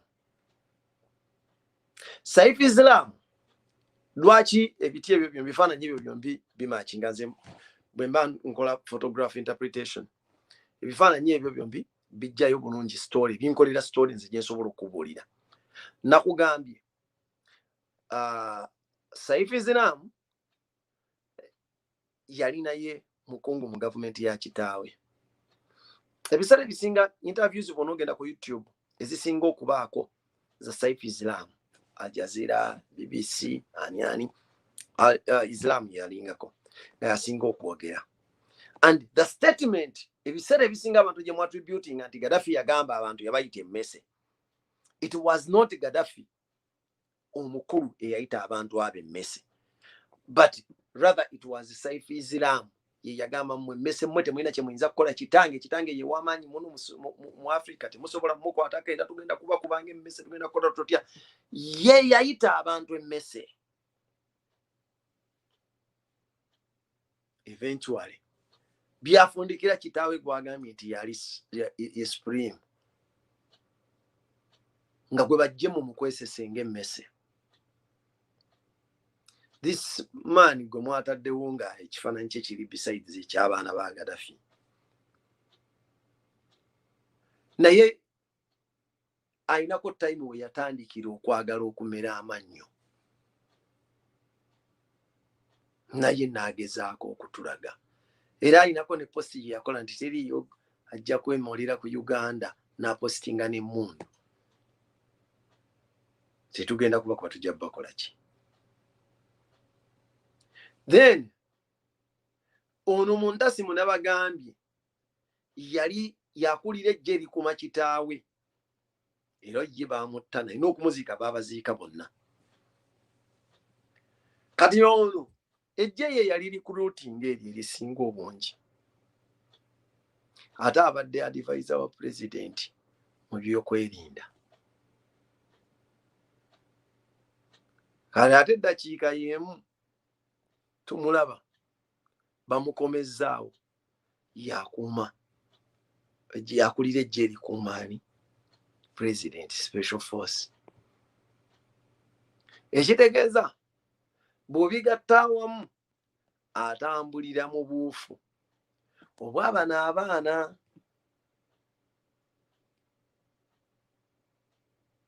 N'olwekyo gwalabye ekyo teweeraliikirira.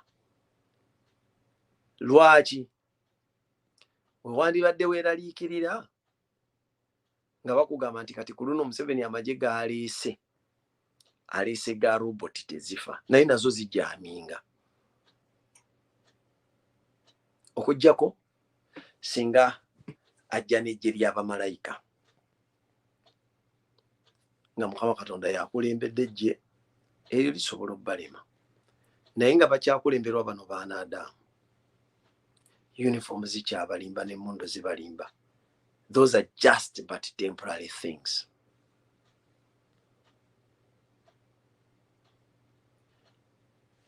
Temporary hardware byoyambala nosobola ogyeyambula, and nange bwe njambala bwe tuba nga tubadde mu sayizi emu entuuka butuusi.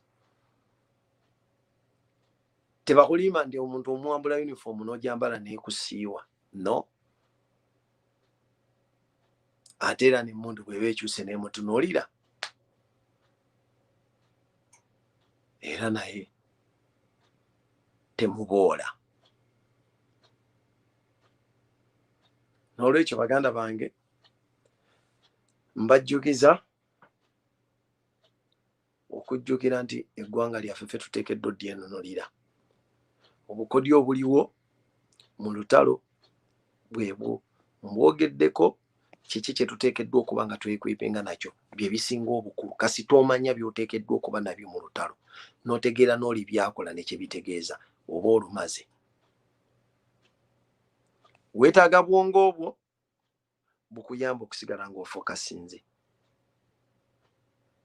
Bw'oba onoofokasinga weewala bino. Njagala babuulirayo akantu kamu. Mutera okulaba bano be bayita ba sniper. A sniper concentrates to an extent nti ebiseera ebisinga n'amatu gaabwe bagassaako ebintu oba olusi mulabanga abalaba gundi earphone tizatadde ku matu naye olusa ateekako bintu ku blocking other noise esobola okumulemesa concentrating. Kyova olaba abamu era oluusi omuntu bw'amuva emabega nga zaasoba asobola omutuukako n'amutta nga tamutegedde. Lwaki? Concentration ye ebeera ku target ye. Every one of us should train that. Our main target is the revolution. Omulabe wa revolution yekka gwe tutunuulira wadda we tuzza amaaso. Bino ebyabawaawaala kawawa temubakkiriza. Don't give them time. Don't give them time. Gundi ayogedde kino, gundi ayogedde kiri, gundi agambye kino, gundi agambye kiri. Don't give them time. I told you, if they can disturb right now, basobola disturbing Honorable Robert Kyagulanyi. Lwaki? He is the leader of the National Unity Platform. Ali mu National Unity Platform ekibiina ky'amagye ky'ebyobufuzi ekiwandiise ekirina amateeka gekigobera kigenderako. Naye revolutionalist yenna teyeregisteringa anywhere. You don't need registration and you don't need approval. You just wake up and identify your goal, look up to that. You don't need anything and you don't need anyone. It is your responsibility. This is a revolution. We are fighting a dictator. Remember, don't expect things to move smoothly. Luno olutalo lwe tuliko si lwa mirembe, teruba mu mateeka, abantu bakuba ne wansi wa beloti, tebiriimu mateeka, bino si bya bikonde bya ringi, bino tuli ku bya ku street. Gobo linda kuwoza ndeta jabu abaana bakasuka zi John wanje ogadda. Yamanyi obekkutewa. So, ekyo muyina okukimanya bino bye tulimu. Era mujjukirenga emirundi gyonna. Electoral politics is a trigger that is leading us to revolution. A revolution is our main target. So, in the electoral politics gwe tulimu, oba akalulu bakategese, oba tebakategese, oba bakabbi, oba tebakabbi, Kyagulanyi bamudisqualifyinze, bamulese okuyitamu. But whatever the case, we are in the revolution to oust the dictator. Period.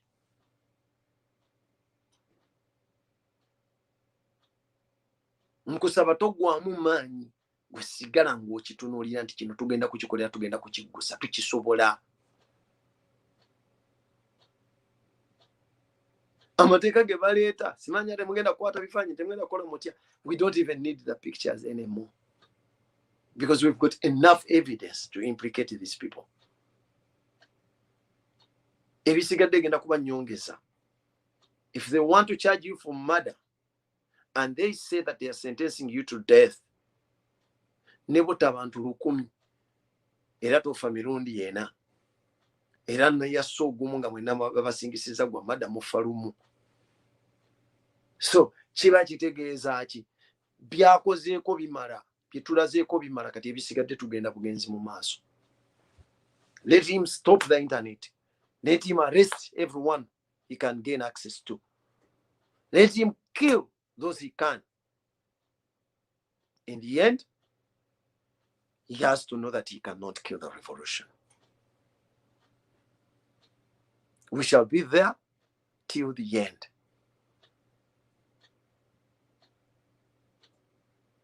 Tugenda kubeerawo mpaka nga kigguse. Mwe baganda bange be bakuŋŋaanyiza gye babakuŋŋaanyiza. Message eno njiwa. Njiwa nti be bakuŋŋaanyiza gye babakuŋŋaanyiza be basiba. That is what I'm saying. Meaning, okusiba tekugenda kuggwayo ne mufa bali wana aboogera n'amwe abalaba wakyaliwo abakyasobola okukwatibwa. This is the message you have to take inside. They are taking you there to spread the message there. This is a gospel that has to spread. Ne Yesu bwe yali agenda yagamba abayigirizwa be mbatadde mugende mukole ki? Mubone ensi yonna mugibunyise ekigambo kyange. Era ne bwe bati bwe baatambula. Yesu teyatuuka mu Africa. Mwe munooza twandifunye ddi information. kyawalizo bwe bakugamba nti yayitako egindi n'atulabako n'atulekera kino nti wano yaleka ekitabo kino but rather abayigirizwa be batambuza enjiri negenda ng'eva ku mikono mpaka naffe lwe yatutuukako. Nabbi Muhammad sallallahu alaihi wasallam emyaka 23 gye yamala nga akola gospel teyatuukako mu Africa. N'okwandibadde okwesembereza mu Africa, Abyssinia bwe baali babagobye abaaliko abatiitiizi be badduka ne bagenda Abyssinia. That is the current Ethiopia.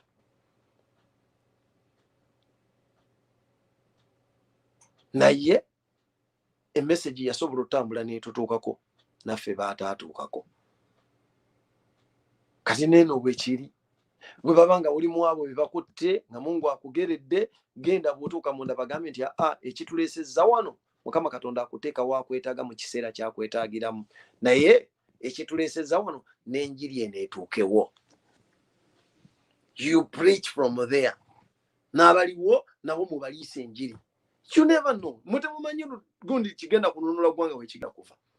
Ango kiwe kinaatandikira. That very spot we kinaava tewali amanyiwo. So we need to take advantage of each and everything that buli ekitujjira tukitaninge to our advantage. Bakutte bakusibye enjiri gitambuzaawo. Bakutte bakuse tulaba abafudde tebadda. Bwe bwoba gwogenze fuuka omulalu asooka genda otankula abalala abaasookayo nga badde bali ku bintu birala. Obagamba bannaye tulina kye twaleka eri. Muddire mu spirit world. Nagwo tugukole. Buli omu we bakusindiikiriza. Kkiriza obagaana revolution bw'omala ojja embuleesinga olina kuwummula ng'ewangudde. Bwe bati nawangula towummula. Ne we bakutta towummula mirembe paka. Come back and haunt them.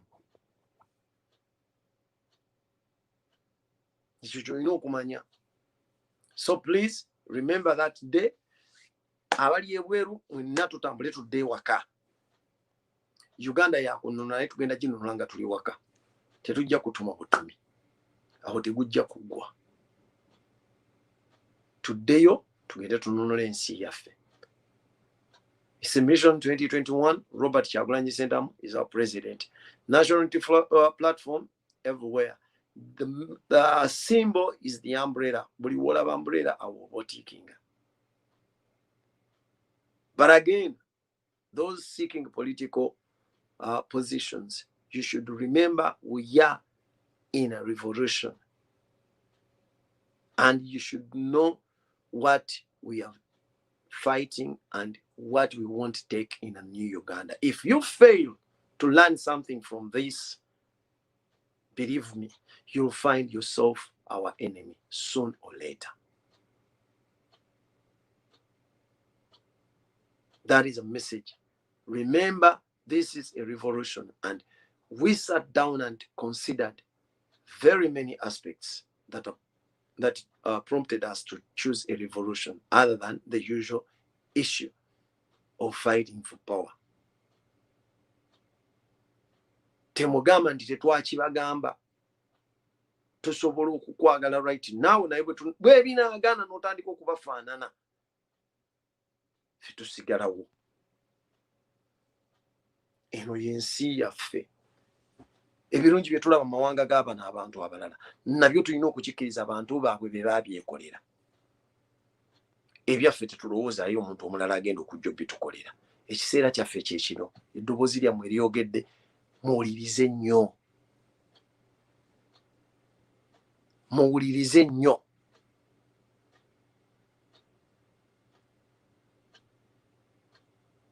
Ffe tetukyalimu eyo embeera ey'okusoma obutabu. Simanya gundi yagambye bw'ati, we don't have to listen to such crap.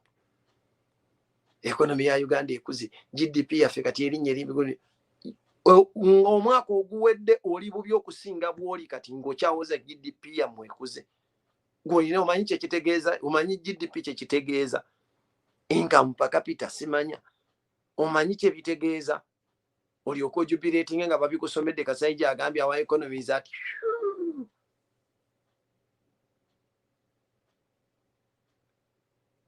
mwebeereremu.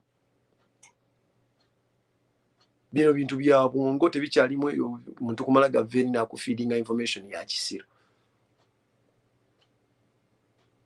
Simanya nga mulaba era East African Community yesinze nkago gukulakulana nnyo twakoze kakati tuli mu 62%, last year twali 59%. Kiki kyolagawo ekikufudde kityo nga bwe tunulamu omuwendo gw'abali possible taxpayers omwaka oguwedde ogamba nti mwali 59%, gwali mu bantu 100 plus. Olwaleero okomyewo omwaka oguddako ogamba nti mukoze nnyo mukulaakulana nga ne ba taxpayer tax base yo yesaze more than half of it. Bamaze okugwa tebakyasobola kusasula ng'okyajubireetinga n'amawulire masimanya ati ngamu yaffe gondi yaffe economy yaffe ekoze nnyo ekulidde wala ebitundu 10.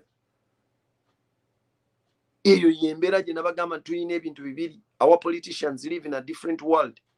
Uganda bo balaba ziriezi eyaffe eya reality n'eyaabwe eri imaginary, and they are good they are right to imagine the country we are living in. Lwaki talina kyasasula, asasula busasulwa ku ntuuyo zo ne bwokayanako obwongo bwe tebumubalira nti bamanyi nti bwekinagaana nga tukyusamu polisi bwe babanga babadde abasasula omusolo babadde 10 nga kati basigadde 5, kati ekitujja okukola tudabulinga omusolo gw'abantu bano tusigale ffe nga tufuna omusolo gwaffe nga gwengana oba making 3 times tusobole okufuna ogusingako. That is all. Ye badeni y'okubeera n'abantu abeeyita abaasoma nga naye baasoma kukusa ggwanga lyabwe ne system enfu ey'okusomeramu. Bingi bye tulina okutunuulira, bingi bye tulina okulaba, naye ekisinga obukulu kwe kumanya nti guno omulimu gwe tuliko gwa kununula ggwanga birina dda mikono gyaffe tusobole okuyiiya kiki ekigenda maaso era ekigenda dituusaayo. Museveni ekisinga okumukuba is that we are not telling him our strategy and our next plan, because abadde nga akikozesa nnyo bwe mugamba nti tugenda kukola kino ng'ekyakyogera nange ngenda kukola bwenti nange ngenda kukola bwenti nekyatasobola. So please basaba twebereremu, mbagala nnyo mwenna. Ekyoto Reloaded, like the page and invite people to do the same. Ojja kubanga ofuna notifications. Ekyoto TV is our YouTube channel. Genda ogirabe ku YouTube, subscribe, and when you go there you find a video, please share it. You don't lose nothing if you do share the message. Otherwise, see you tomorrow, God willing. I wish you the best of the day, and I pray to God for our protection and guidance in each and everything. Mission is 2021. Robert Kyagulanyi Ssentamu is our president. Is the National Unity Platform, and the umbrella is the symbol. Always find the umbrella. Make sure when you're taking, you don't tick outside the box. You only tick that blank box besides Kyagulanyi or besides the umbrella. Make sure you don't put any other thing on the ballot paper. Don't touch or don't scratch or don't do anything else other than a simple tick that is a must, that it will only stop in the box. Don't write outside the box. That is how you can secure your vote. After voting, you have to stay there. Don't give room for any creature to play with your voice, and your voice is in that vote. All of you that advocate for change, it is paramount that you wake up early in the morning by 6 or before 6. You must be at the polling station where you're going to vote from, or a polling station that is nearby your home. It is a must that every one of us must be at the polling stations. No one should stay home. You don't have to sacrifice the rest of the people and expect them to do it for you. All of us must turn up at the time at the polling stations. Museveni is going to deploy armed forces, but if we turn up in big numbers, we can overwhelm them. Make sure don't get intimidated by anything, because believe me, even if you stay home, if they decide to shoot aimlessly, a stray bullet will find you if that is your fate. Fetugamba kullu nafsi da'ikatul maut. A'udhu billahi minash shaitanir rajim. Bismillahir rahmanir rahim. Kullu nafsi da'ikatul maut. Buli moyo gonna gwakombezebwa kufa. Ne Allah era tugamba bismillahir rahmanir rahim. Ndi la yukallifu Allah nafsan iza jaha ajaruha wa la yukallifu Allah nafsan iza illa husaha. Katonda talindiriza mwoyo n'ogumu singa ajali yagwe betuuse, talindiriza mwoyo n'ogumu singa esawa yagwe betuuse. Otherwise, staying home will not save you, but turning up at the polling station will save the nation, will save your future, or save the future of your children. That is all. Okusigala kati kugenda kuwonya kufa, ekyo ky'oba omanya okufa tebakwekweka. So nga ate okujja ku gye tukubira akalulu kugenda kutaasa eggwanga lyo n'ebiruubirirwa byo eby'omu maaso oba eby'abantu bo, naddala abaana abato. Okufaako waakiri kubeera okw'omugaso. Jangu we tukubira akalulu. Beerawo kakuume. Akalulu kaffe tugenda kabanja, eggwanga lyaffe tugenda dinunula nga tulinunudde n'akalulu ako. Manya omugaso gwo eri eggwanga lyo. Tegeera amakulu go eri eggwanga. Fuula obulamu bwo obw'omugaso. Teweevuma nti emyaka 35 bagikututteko. Abasinga gy'emyaka gy'obuvubuka bwaffe omusajja agitutte. Bw'aba agitutte tweyambise gye ne gisemberera okukaddiwa. Tuyambe ku bannaffe abajja mu maaso. Wakiri bo beeyagalireko mu nsi, ffe oba omukisa Katonda teyagutuwa. Naye tuyambe abajja ng'abaana bye tuzadde bensi bagyeyagaliremukko. Ekyo Katonda kyatusobozesezza okukola. N'olwekyo mbaagala nnyo mwenna twegweko nga principal atambula, ate era tujja kuddamu okwogera ffenna kyemmanyi enkya insha Allah. Assalamu alaikum warahmatullahi wabarakatuh.